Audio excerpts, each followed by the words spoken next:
my honest opinions on minimalism and happiness. Minimalism isn't just about owning fewer things, it's about creating space for what actually matters.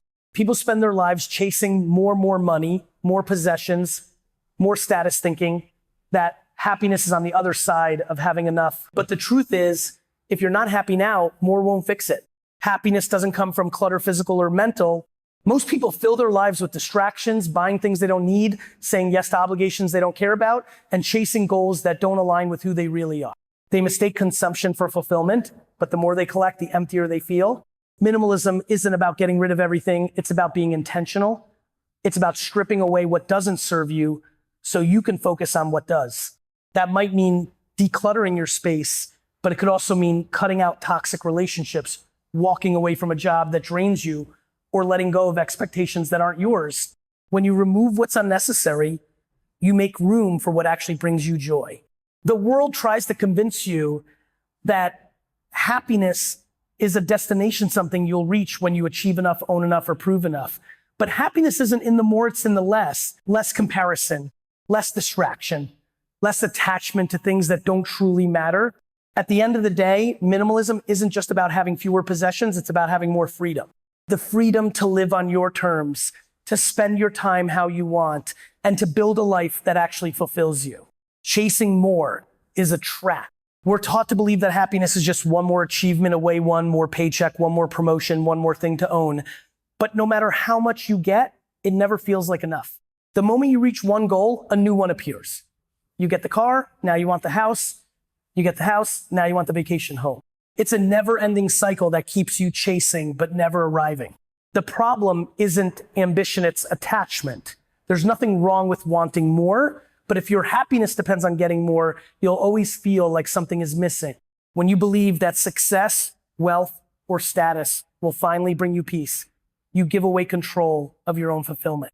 You become a prisoner to external validation, constantly comparing yourself to others and feeling like you're falling behind. Real happiness comes from appreciating what you already have. The people who are truly happy aren't the ones with the most stuff. They're the ones who can find joy in the simple things. They understand that fulfillment isn't in the next purchase or the next milestone. It's in the now. If you can't be happy with what you have today, no amount of more will ever be enough. Declutter your life, not just your closet. Most people think of minimalism as getting rid of old clothes and organizing their homes. But the real clutter isn't just in your closet, it's in your mind, your schedule, and your relationships. Physical clutter is easy to see, but mental and emotional clutter are what truly weigh you down. The obligations you take on out of guilt, the toxic people you keep around out of habit, the distractions you let consume your time, these are the things that drain your energy and keep you from focusing on what actually matters. Decluttering isn't just about creating space in your home, it's about creating space in your life. It's about letting go of commitments that don't align with your goals, saying no to things that drain you, and freeing yourself from the need to constantly be busy just to feel productive. When you remove what's unnecessary, you make room for what actually brings you joy, more time with the people you love, more energy for the things that inspire you, and more clarity on where you want to go. The real weight you're carrying isn't from too many possessions, it's from too many expectations, too many comparisons, and too many distractions pulling you in 100 different directions. The less clutter you have in your mind and life, the more freedom you have to focus on what truly moves you forward.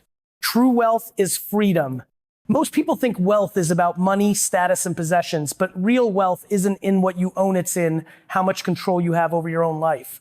You can have millions in the bank and still be trapped in a job you hate, stuck in obligations you can't escape, or constantly chasing more just to keep up with expectations. If you don't have the freedom to spend your time the way you want, you're not truly wealthy, you're just highly paid.